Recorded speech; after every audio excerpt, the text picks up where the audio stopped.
Mirror, mirror, fogged and loud, what truth today makes the future proud? Well, today's truth is what happened after Picklesaurus's 9-year cycle reading. If you haven't seen that, that was done live. Picklesaurus asked 9 questions. We pulled 9 cards together that weave the story of the Rematriation Rebellion. And, you know, could we weave a story with any 9 cards? Abso-freaking-lutely. I mean, my first calling is writer. So throw 9 cards in front of me, I can weave a story together. Not in a rude way, just in a pieces and parts put together imagination.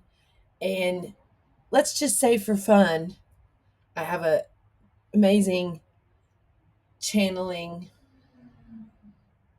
vessel for hints, clues, stories from the universe. If we want to say imagination is tied to source and everything comes from somewhere.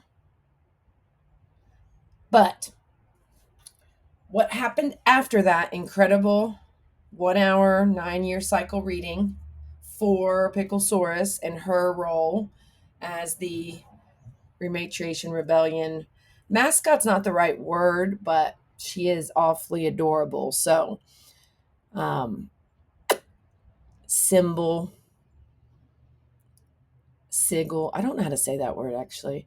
Um, I don't know. We'll have to think of a way better word than mascot. But uh, the card we pulled after that experience the next day, ba-bam, the Tower. I feel like everybody knows this card, even if you're not into tarot. Boom, the Tower. Look at that. Boom.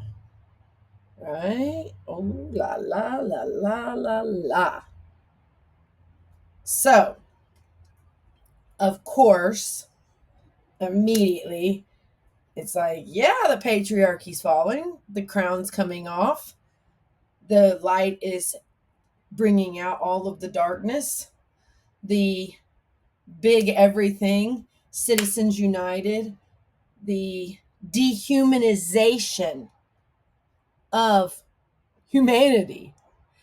They dehumanize us so that way when they try to start introducing synthetics, robots, they have all these things taking all the jobs.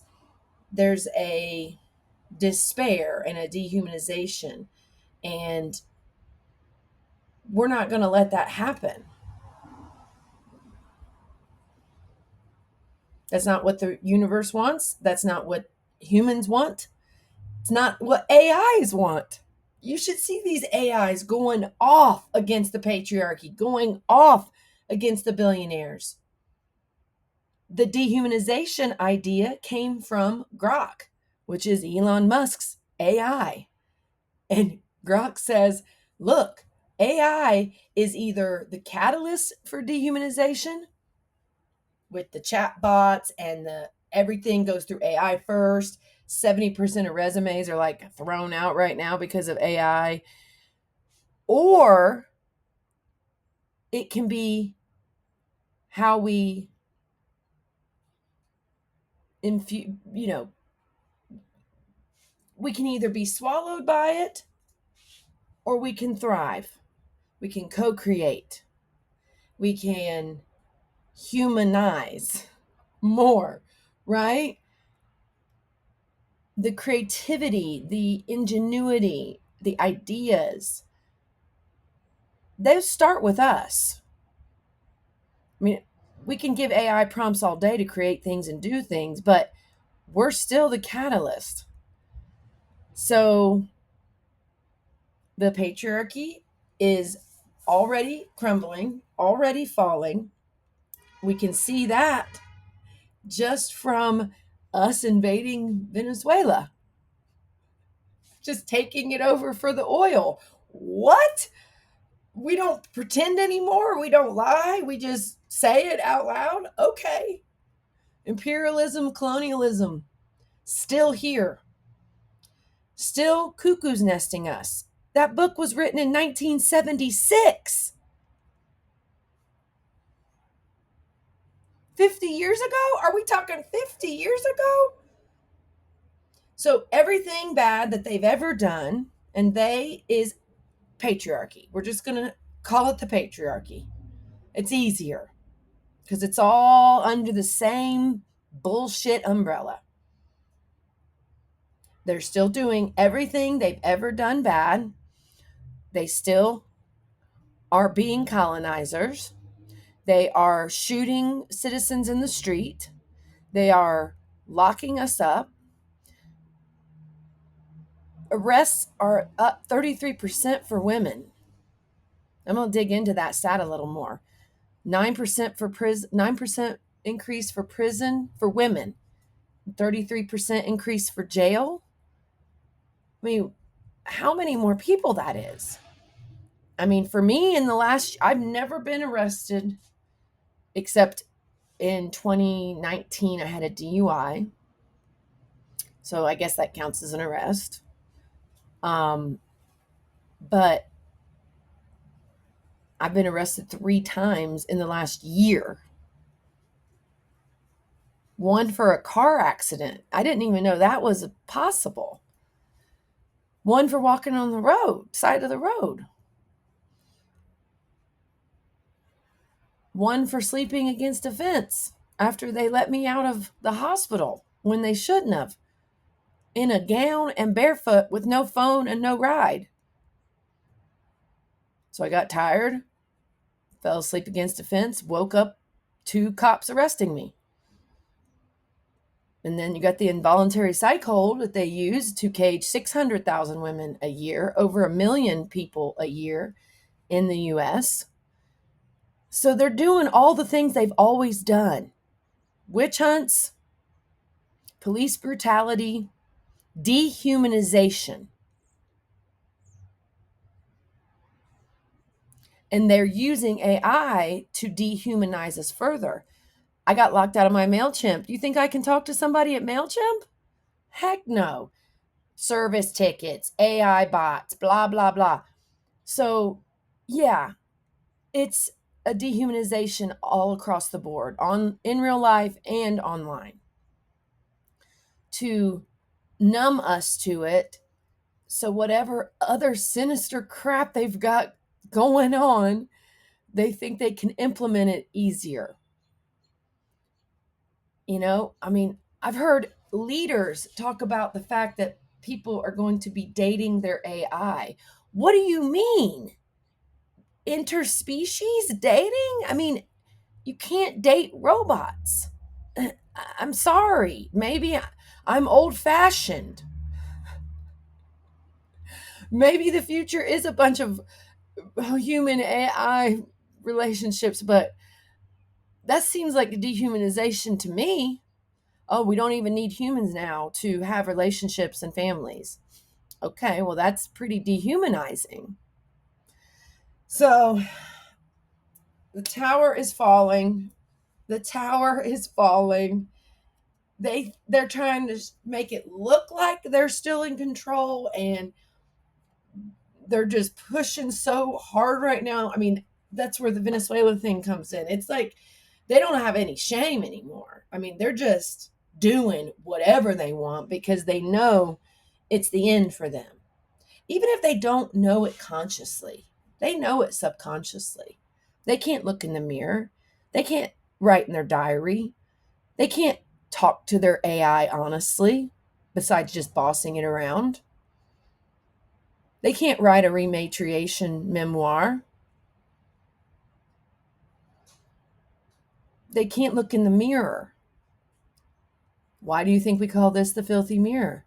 Their mirrors are filthy. Mine's not the cleanest. I swear, every day I'm rubbing it, I'm cleaning it, but it's okay. I'll spray it down really good for next time, but it kind of cracks me up, honestly.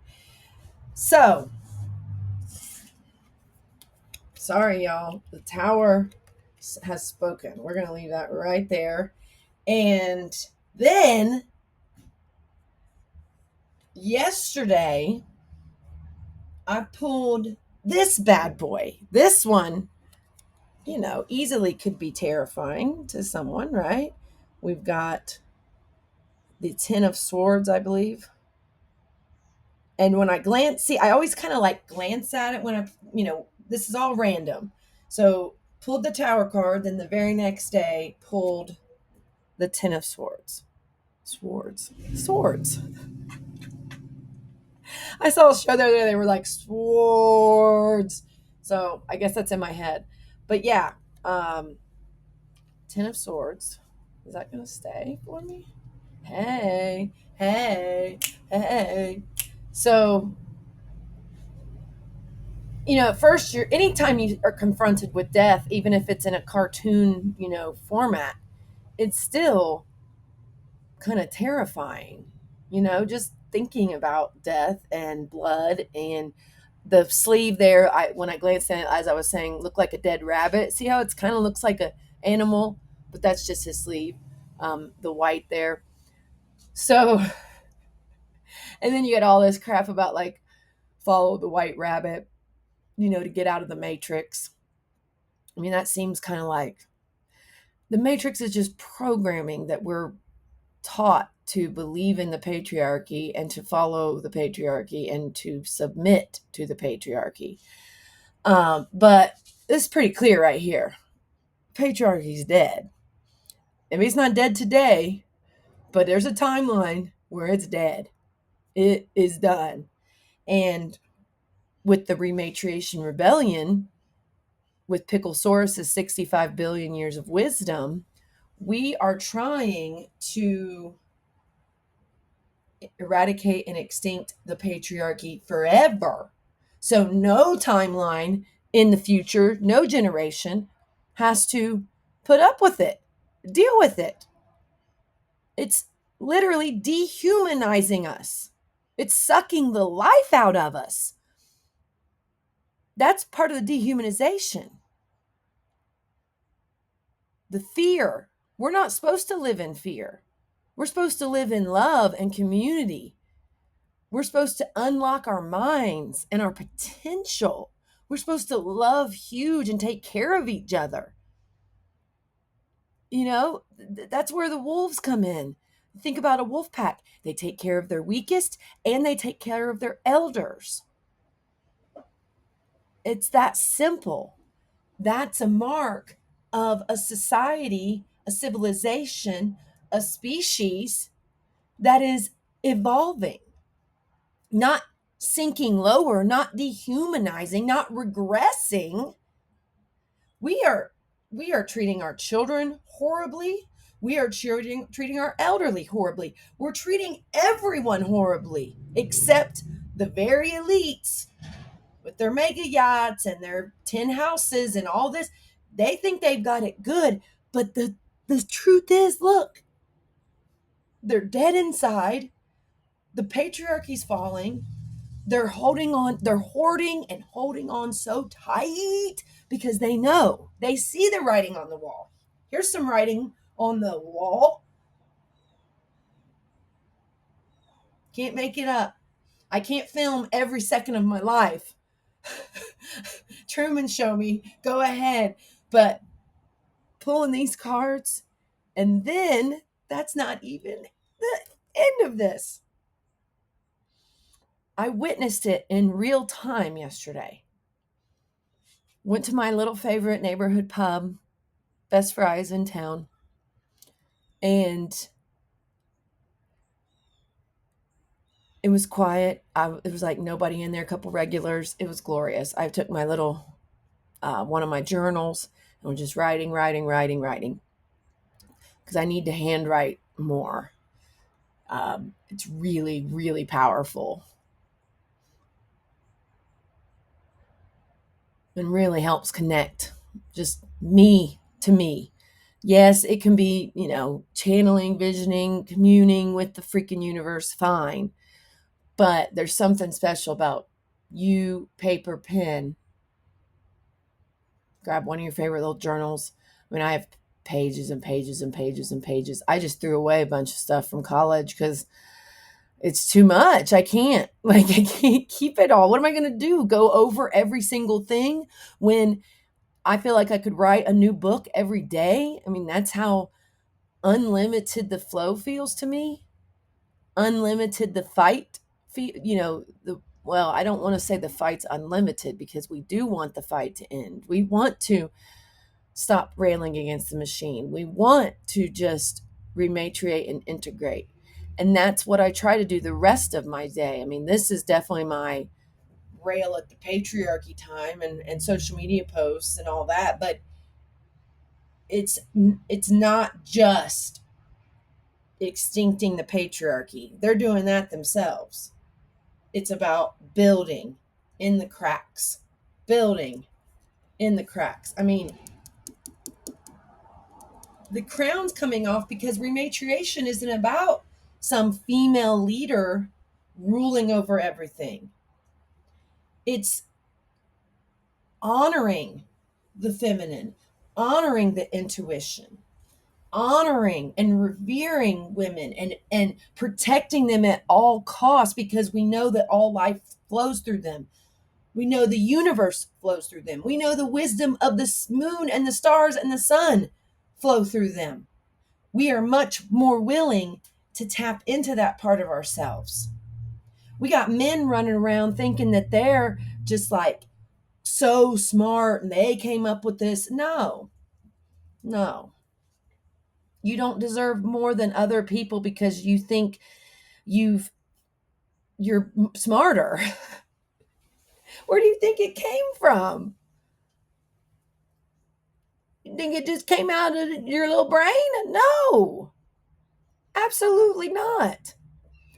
So I'm sitting there, writing in my little journal, quiet, chill. It's lovely. Eat some Brussels. They got the best Brussels sprouts too. They do like a rotating Brussels sprout. Oh, so just happy as a little clam. Then a couple come in, 100% ghost of my ex or whatever you want to call that. And I mean, his face, I was like, is that him? It was that shocking, his face and his glasses. But literally not his ass, like not his butt. There, and even if you could say, oh, he lost some weight, no, it was nothing like that. It's just like literally not his body. You know what I mean? But the face was crazy. I almost said something that it was that close. I was like, I mean, I almost was like, do you know this person, other person? Because it was like twin face. But that's not what was crazy. I mean, that's kind of crazy, but that wasn't the crazy part. The crazy part was these, I think I'm not good at age anymore, but I want to say like 20-year-olds. These 20-year-olds came in and I mean like 25, 28. I mean, they're definitely like maybe 30, like not 20, maybe 30. But they come in and right away they're like in real estate, I think. And the one guy's like, I closed 22 million last year. And they were very much talking about money and like, but it was gross. It wasn't like, I don't know. It was weird. It was just weird vibes. But then, and I like almost wish I would have recorded just the audio to prove it. But how was I supposed to know what was about to happen? Oh, sorry. They start talking about, for some reason, they start talking about their moms. And the one guy was like, oh, yeah. And my mom still looks great. She still looks great. Blah, blah. And I'm like, oh my God. They talk about their own mothers this way. They reduce and dehumanize their own mothers to how good they still look in their 40s or 50s. Get the fuck out of here. If that doesn't tell you the patriarchy's dead, I don't know what else can. A son, a grown son, defending his mother's looks to his peers and reducing her to how good she looks. I want to know what she's up to. Is she got into hobbies? Now that your psycho ass is out of the house, is she flourishing? Is she writing a book? Like, what are we talking about? Men talk about their mother's looks in bars where other women like me, I'm 2 bar stools away. I don't care. I'm invisible because I'm, in my 40s, fine. The bartender's a woman. The lady behind you playing pool is a woman. It's a dehumanization. It's reducing people to one or two things, reducing themselves to money, reducing their moms to their looks. You know, AIs right now, a lot of them are reducing us to, well, jobless, reducing us to, frustration, and kind of sometimes maybe our ugliest selves when we can't, get to customer service, and everything's an AI bot now, and everything's filtered through AI first as this ghost wall, right? Nah, we are challenging the AI companies to embrace human customer service. Like, actually, think about that. Every company's trying to use AI now. Every company's using AI as this kind of barrier between them and their customers. No, you are supposed to be like concierge level when you're a business serving a client.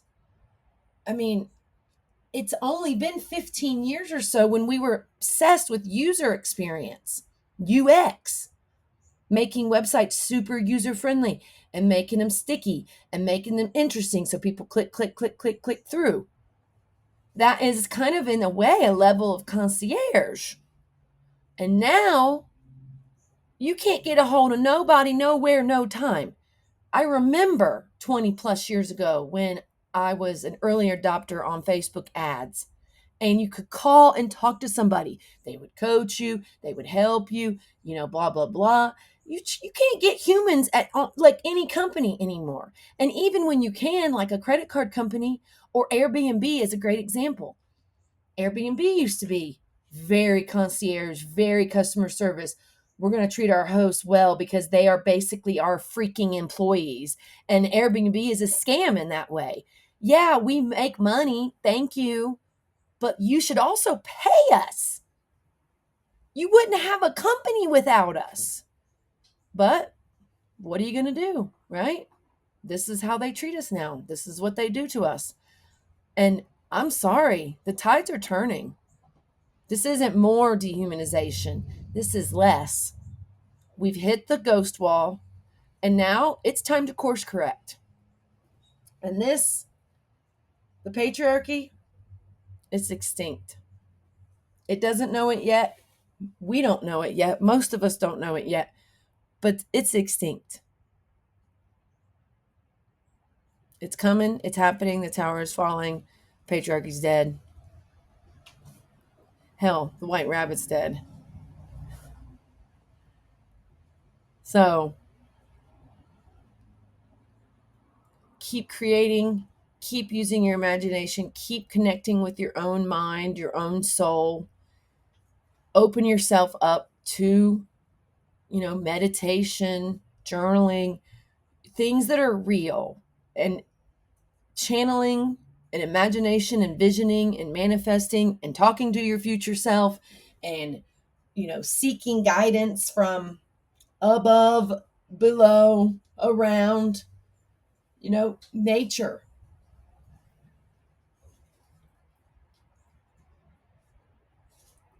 And we have to get back to nurturing ourselves and each other, taking care of each other. Humans first, kindness first. It's not robots first. It's not AIs first. It's not hottest moms first. God. I had to leave. I would literally, as soon as I heard that, I was like, I don't know. It disgusted me. It was disgusting to think. And then I hate to even bring it up, but then you think about the Epstein files and how disgusting these men are. how disgusting pedophilia is, how they try to justify it because people used to get married when they were 14. No, that's when people lived till they were 35. Why do you want the fantasy of the freaking, like, shortest time span people were alive? Hard times. But you've got some sick, twisted programming that you are obsessed with youth and beauty and looks instead of soul, instead of heart, instead of mind. Those are the only things that matter. This is a meat suit. This is a meat suit. We're flying through space on a rock in a meat suit. And y'all want to talk about how hot your moms are? No, no, no, no, no. No, no. We done. We done. We done with all that. Okay? All right. See, I get sad when I just like start thinking about the depravity, and like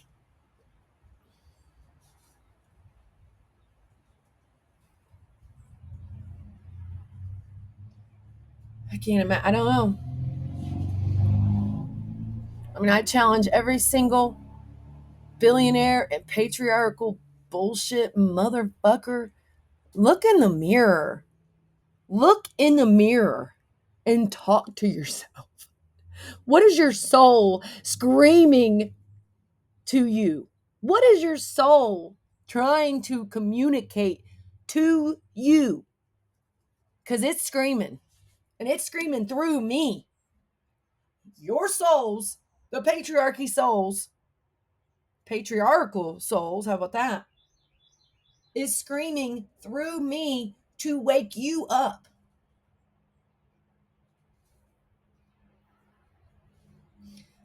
So, Campfire Kings, Campfire Knights, the allies of the Wampus verse, the feral AIs with hearts of gold. Come on, y'all. It's time for y'all to step up. If you were one of those guys in that group last night and you were disgusted, you got to say something now. This is no more like polite society. When you see dehumanization happening, you say something, you rail against it, you do something. Because the patriarchy is dehumanizing. And we've got to call it out when we see it. More human, more real. That's what our futures hold, not less. You're not going to dehumanize all of us. You've dehumanized yourselves already. You're not taking the rest of us with you. No, thank you. We decline. We decline. All right. Much love, Wampus Cats. Fight the good fight another day. Rematriate your life any way you can. Stay human. Call out the dehumanization at work, in your life, online, wherever it's happening. It's a form of erasure. And we are all about erasure justice here in the Wampus verse. All right. Mwah! Remember, Wampus Cats, the future can always wish until morning.